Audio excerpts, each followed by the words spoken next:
नमस्कार, बुलेटिन में आपका स्वागत है। आपके साथ मैं हूं जीनत सिद्दीकी। शुरुआत करते हैं खबरों की। खबर उधम सिंह नगर से आ रही है, जहां न्यूज 18 की खबर का बड़ा असर हुआ है। यहां रुद्रपुर में पुलिस के सीपीयू कर्मचारियों की मनमानी पर बड़ा एक्शन हुआ।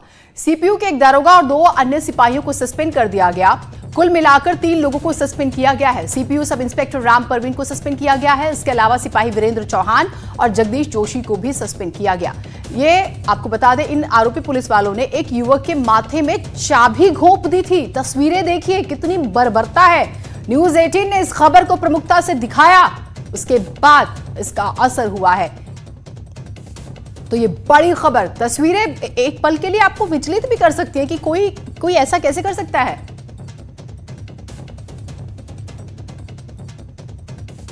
तो युवक के माथे में चाबी घुपी हुई आप देख रहे हैं, और किस तरह से किया गया होगा, बेहद ही हमें कहें कि हैरान करने वाली तस्वीरें। लेकिन हमने अपनी जिम्मेदारी निभाते हुए आपके अपने चैनल ने इस खबर को प्रमुखता से दिखाया और बड़ी कार्रवाई हुई है।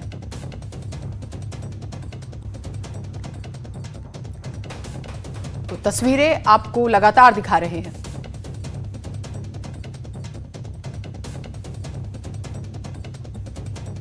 मामला, मैं तो खानपुर में शादी में था, मेरे पास सूचना पहुंचती है कि सीपीओ ने किसी व्यक्ति के माथे पर चाबी घुसेड़ दी है। ये बहुत मतलब बहुत ही बुरा काम है। किसी के साथ ऐसा व्यवहार नहीं करना चाहिए कि अगर चाबी गलत जगह लग जाएगी तो आदमी मर जाएगा। तो ये सीपीओ ने बड़ा गलत काम किया है, जिसकी मैं भी घोर निंदा करता हूं। अगर उनकी फैमिली के लोग चाहते हैं कि एफआईआर दिखाएं, तो यहाँ की पुलिस, अभी मेरी बातचीत हुई है, एफआईआर लिखने को तैयार है। दूसरा, मैं और आदरणीय सीओ साहब और कोतवाल साहब, हम लोग सब कप्तान साहब से बातचीत कर रहे हैं ताकि ये सीपीयू उनको यहाँ से हटाया जाए। इंदिरा चौक में 8 सवा 8 की जो घटना घटी आज, उस घटना में संदिग्ध हमारे सीपीयू के एक दरोगा और 2 कांस्टेबलों को तत्काल प्रभाव से निलंबित कर लिया गया है। उनकी इस कृत्य की जाँच, इस लापरवाही की जाँच सीओ बाजपुर करेंगी। और मेरी क्षेत्रीय जनता से निवेदन है, कृपा करके कानून को अपने हाथ में ले लें। कानून को अपने हाथ में लेने का अधिकार किसी को नहीं है। पुलिस इस घटनाक्रम को, विभाग इस घटनाक्रम। तो सीपीयू यानी कि ट्रैफिक यूनिट जो होती है पुलिस की, दीपांकर हमारे साथ जुड़े हुए हैं। दीपांकर, इस तस्वीर को जैसे ही देखा किसी का भी मन विचलित हो जाएगा, और ऐसा करने के लिए आप कितने कठोर दिल के हैं, और जिस ड्यूटी में आप हैं आपको सॉफ्ट होना चाहिए ताकि कम्युनिकेशन बेटर हो। क्योंकि हमने जिम्मेदारी से इस खबर को दिखाया, क्या एक्शन हुआ है आप बताइएगा पूरी खबर।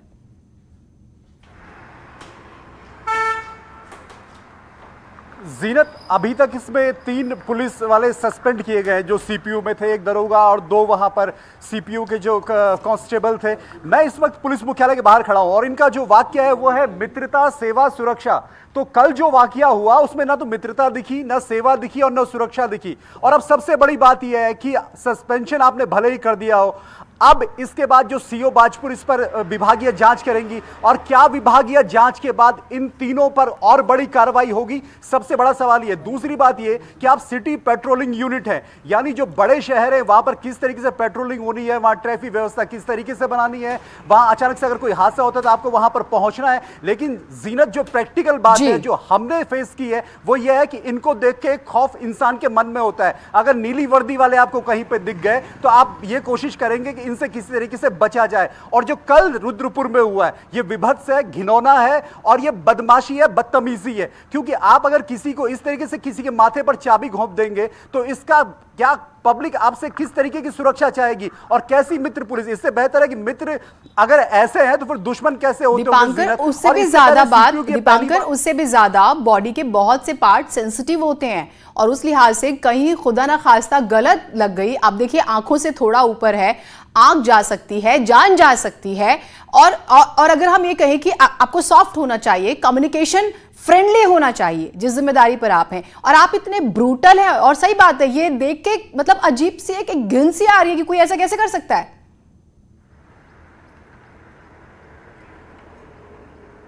बिल्कुल जीनत, पुलिस के ऊपर जिम्मेदारी इस बात की होती है कि आपके रहते नागरिक सुरक्षित महसूस करें और निवासी जो है राज्य के वो सुरक्षित महसूस करें। लेकिन अगर उनको आपसे खौफ लगने लगेगा तो वो आपसे शिकायत करने भी नहीं आएगा और वो आपसे डरेगा, और इसी डर की वजह से तमाम बार ऐसी वारदातें होती है। ये तो जीनत मोबाइल था, घटना कैमरे पर कैद हो गई तो सामने आ गया, वरना तमाम ऐसी घटनाएं दिन भर में होती होंगी बड़े शहरों में, और इसी सिटी पेट्रोलिंग यूनिट की वजह से होती होंगी कि वहां पर आदमी चुप करके आगे बढ़ जाता होगा। तो ऐसी बातों पर लगाम लगनी चाहिए। और ये जो घटना है ये बेहद विभत्स है। पहले जीनत हल्द्वानी में लूट की वारदात में सीपीयू के 2 कांस्टेबल सामने आए थे, इससे पहले देहरादून में एक ऐसा ही वाकया सामने आया था। तो अब क्या इस पर पुलिस मुख्यालय और बड़ी कार्रवाई करेगा, यह देखना होगा। बिल्कुल, और अपडेट्स हम आपसे लेते रहेंगे। बहुत शुक्रिया, आप हमारे साथ जुड़े हो। और सबसे बड़ी बात यह कि शारीरिक जख्म बेशक भर जाते हैं लेकिन मानसिक जख्म नहीं भरते हैं, लंबा वक्त लेते हैं।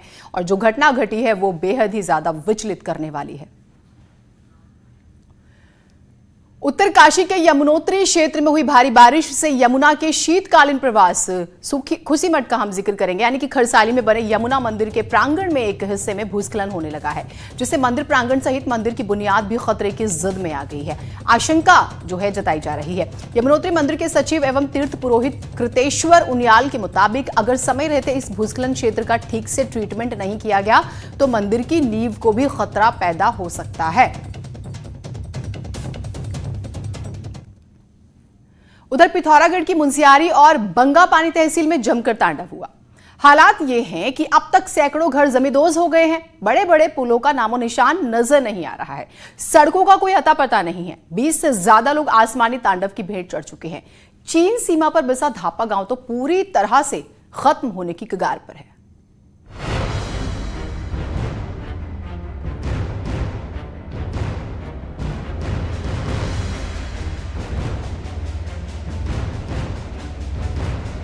बरसात का जैसा तांडव बॉर्डर पर बसे लोग इस साल देख रहे हैं, ऐसा कम ही देखने को मिलता है।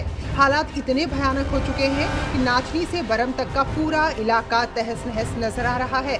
सड़कें टूटी हैं, कई पुलों को बारिश का मलबा अपने आगोश में ले चुका है। पेयजल लाइनें ध्वस्त होने से पूरी मुंसियारी तहसील पीने के पानी के लिए त्राही त्राही कर रही है। चीन सीमा को जोड़ने वाली मिलम रोड में तो हर तरफ तबाही ही तबाही नजर आ रही है। रास्तों के जमींदोज होने से लोग अपनी जिंदगी तक को दांव पर लगाने को मजबूर हो गए हैं। चीन बॉर्डर को जोड़ने वाली मुंसियारी मिलम रोड में इस तरीके के दृश्य जगह जगह देखने को मिल रहे हैं। आप देख सकते हैं किस तरीके से पहाड़ी से बड़े बड़े बोल्डर गिर रहे हैं। ये जो सड़क है आज 8वें दिन भी नहीं खुल पाई है। बीआरओ लगातार कोशिश कर रहा है इस सड़क को खोलने की। चीन सीमा से करीब धापा गांव तो इस बरसात में पूरी तरह से तबाह हो चुका है। 130 परिवार के इस गांव में 51 घर पूरी तरह जमींदोज हैं। जो घर बचे हैं उनमें इंसानों की जगह मलबे और बोल्डर नजर आ रहे हैं। 18 जुलाई की रात बरसी आफत में इस गांव के साथ साथ यहां रहने वाले लोग भी जमींदोज हो जाते अगर एक शख्स ने सभी को वक्त रहते नहीं जगाया होता। उनके छोटे भाई का और बीवी और बच्चे बह के नीचे आए थे। वो लोग उनको बचाने के लिए वहाँ आए तो उन्होंने हमें भी जगाया। हमने एक दूसरे को घर में जाके सबको बचाया। जो अभी ऊपर से आपदा जो आई है 51 फैमिली बुरी तरह प्रभावित हुए हैं, जिनको कि ये जूनियर हाई स्कूल में, प्राइमरी स्कूल में या सीमेंट के गोदाम में, तो जिनके लिए जगह नहीं बची है यहाँ पे, वो दूसरों के घरों में भी लोग रह रहे हैं। इस घर में कभी जिंदगियां आबाद थी लेकिन आज ये पूरा का पूरा घर मलबे में तब्दील हो चुका है। मंदिर इस घर में बना हुआ है पूजा करने के लिए। ये डबल बेड है, डबल बेड भी लगा हुआ है। बिस्तर जो है पूरी तरीके से मलबे में सन गए हैं। तो इस तरीके के दृश्य आपको धापा गांव में तकरीबन हर घर में देखने को मिल जाएंगे। असल में मुंसियारी से लीलम तक का पूरा इलाका ही आपदा की जद में है, जिस कारण सामरिक नजरिए से महत्वपूर्ण मिलम रोड भी तबाह हो गई है। तबाही का मंजर मतकोट बंगापानी में भी दिखाई दे रहा है। मुंसियारी से मतकोट तक पूरी सड़क आपदा की भेंट चढ़ी है। जिनके घर जमींदोज हो गए हैं उन्हें प्रशासन राहत कैंप में ठहरा तो रही है, लेकिन सवाल ये है कि आखिर इन्हें अपना आशियाना कब मिलेगा। अभी वर्तमान में बहुत न्यूनीकरण की आवश्यकता है, उसको हम प्राथमिकता के आधार पर करेंगे। और इनके विस्थापन हेतु जो हमारा जियोलॉजिस्ट कल यहाँ पहुँचेंगे उनकी रिपोर्ट और ग्राम पंचायत की पूरी बैठक में जो तय करेंगे, यदि पूरा ग्राम पंचायत में तय होता है तो उसको भी करेंगे। पिथौरागढ़ में मुंसियारी, धारचूला, बंगापानी तहसीलें सबसे ज्यादा संवेदनशील हैं, लेकिन आसमानी खौफ का जो नजारा इस साल दिख रहा है, ऐसा कम ही देखने को मिलता है। बरसात इन 90 ग्राम सभाओं में किसी न किसी तरीके की दिक्कत पैदा कर रही है। इस दिक्कत से किस तरीके से प्रशासन जूझता है, कैसे स्थानीय लोग इसका मुकाबला करते हैं, ये देखना बाकी है। विजयवर्धन उप्रेती, न्यूज़ 18, बरम, पिथौरागढ़। तो प्रदेश में बारिश की तबाही पर एसडीआरएफ के आईजी संजय गुंजियाल का कहना है कि मौसम विभाग के 72 घंटे के अलर्ट को लेकर एसडीआरएफ पूरे तरीके से चौकन्ना है। सभी संवेदनशील क्षेत्रों में एसडीआरएफ की तैनाती कर दी गई है। मौके पे जनपद की टीम ऑलरेडी वहां मौजूद है और जो दूसरी मिसिंग पर्सन है उसको खोजने का प्रयास किया जा रहा है। उत्तराखंड में मौसम विज्ञान केंद्र ने आज और कल के लिए गढ़वाल और कुमाऊं रीजन में भारी बारिश का अलर्ट जारी किया है। इस अलर्ट को देखते हुए आपदा कंट्रोल रूम भी हाई अलर्ट पर है और सभी पुख्ता तैयारियां की गई हैं। अगर प्रदेश में बारिश की वजह से सड़कों की मौजूदा स्थिति की बात की जाए तो अब तक प्रदेश में 50 के करीब सड़कें बारिश की वजह से मलबा आने के कारण बंद हो चुकी हैं। ब्रेक के बाद स्वागत है आप सभी का। उत्तराखंड के 16वें मुख्य सचिव कौन होंगे, इस पर फैसला जल्द हो जाएगा। 31 जुलाई को मुख्य सचिव उत्पल कुमार सिंह रिटायर हो रहे हैं और इसके बाद चर्चाएं इस बात की है कि राज्य में शासन की टॉप पोस्ट पर कौन सीनियर आईएएस आएगा। अब जो खबरें हैं उसके मुताबिक तो सीनियर आईएएस ओम प्रकाश का नया मुख्य सचिव बनना लगभग करीब है। उत्तराखंड कैडर के आईएएस अफसरों की लिस्ट के मुताबिक 1985 बैच के अनूप वधावन केंद्र में कॉमर्स एंड इंडस्ट्री डिपार्टमेंट में सेक्रेटरी हैं। सूत्रों का दावा है कि वधावन फिलहाल उत्तराखंड नहीं आना चाहते हैं। जून 2021 में उनका रिटायरमेंट है। 1986 बैच के एस रामास्वामी इसी साल 30 अप्रैल को रिटायर हो चुके हैं, जबकि मौजूदा मुख्य सचिव उत्पल कुमार को 31 जुलाई को रिटायर होना है।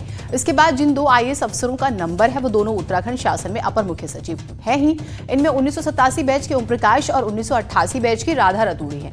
ऐसे में अब देखना यह है कि इनमें से कौन चीफ सेक्रेटरी की चेयर पर बैठता है। लेकिन अगर सीनियरिटी देखी जाए तो आईएएस राधा रतूड़ी से एक बैच सीनियर होने के नाते आईएएस ओम प्रकाश का चीफ सेक्रेटरी बनना तय माना जा रहा है, जिनका रिटायरमेंट मई 2022 में होगा।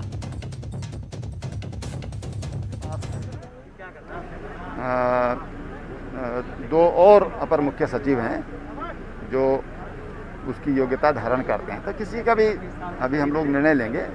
मुख्य सचिव जो 1 अगस्त है आपको एकदम मिल जाएगा, सारा कुहासा छट जाएगा। और बिना इजाजत रैली निकालने पर पूर्व मुख्यमंत्री हरीश रावत और प्रीतम सिंह समेत 40 कांग्रेसियों पर केस दर्ज किया गया है। कांग्रेस कार्यकर्ताओं ने सोमवार को हरीश रावत और प्रीतम सिंह के नेतृत्व में रैली निकाली थी। कांग्रेसियों ने कांग्रेस भवन से राजभवन कूच किया, लेकिन उन्हें राजभवन से पहले ही रोका गया। अब पुलिस का कहना है कि प्रदर्शन के लिए कोई इजाजत नहीं ली गई थी और सोशल डिस्टेंसिंग भी नहीं थी। इस वजह से हरीश रावत, प्रीतम सिंह समेत 40 लोगों पर केस दर्ज किया गया है।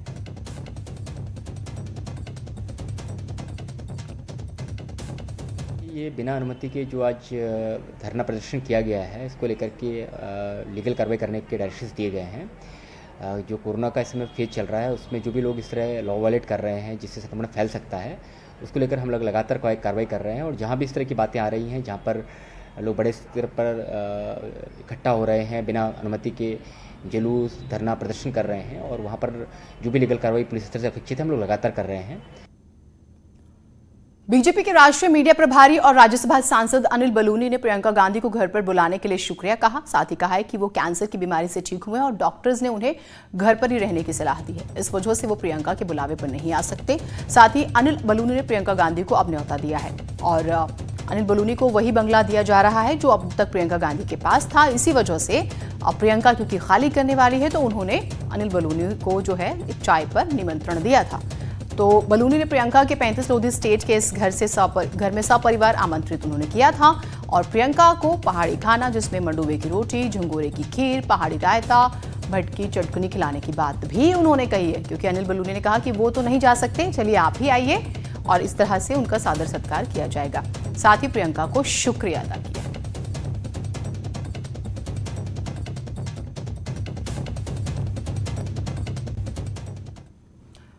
और इस न्योते पर प्रियंका गांधी ने ट्वीट किया और कहा है कि अनिल बलूनी जी और उनकी पत्नी से बात हुई है। साथ ही प्रियंका ने उन्हें अच्छे स्वास्थ्य की उनकी कामना की और बलूनी को नए घर की शुभकामनाएं दी। कहा जितनी खुशियां हमें इस घर में मिली उतनी ही खुशियां आपको भी मिले।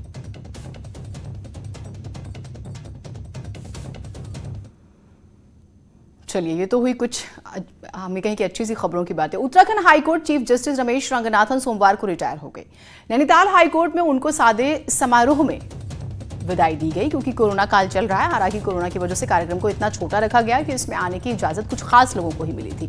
चीफ जस्टिस कोर्ट में विदाई समारोह के दौरान जस्टिस रमेश रंगनाथन ने कहा है कि उत्तराखंड में प्राकृतिक सुंदरता के साथ बद्री, केदार, औली, हर्षित, नैनीताल जैसे सुंदर स्थान है।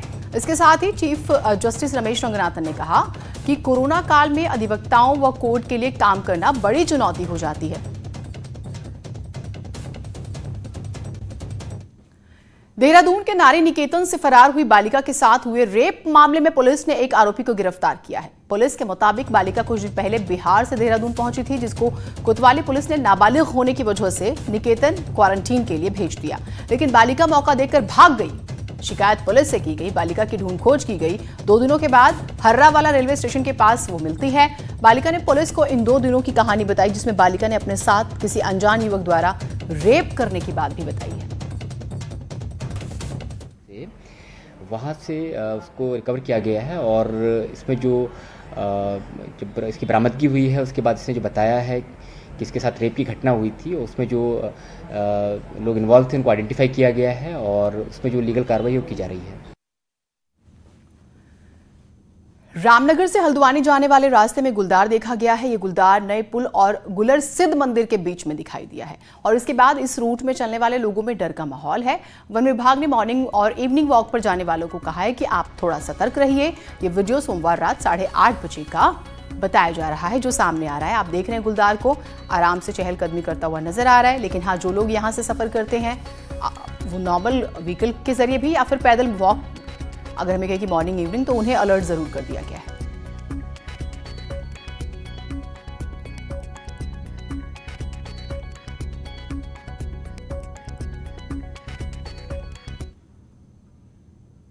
उत्तराखंड में कोरोना के नियम नहीं मानने वाले 13,500 लोगों पर कार्रवाई की गई है। क्वारंटीन का उल्लंघन करने वाले 800 लोगों पर भी केस दर्ज हुआ है।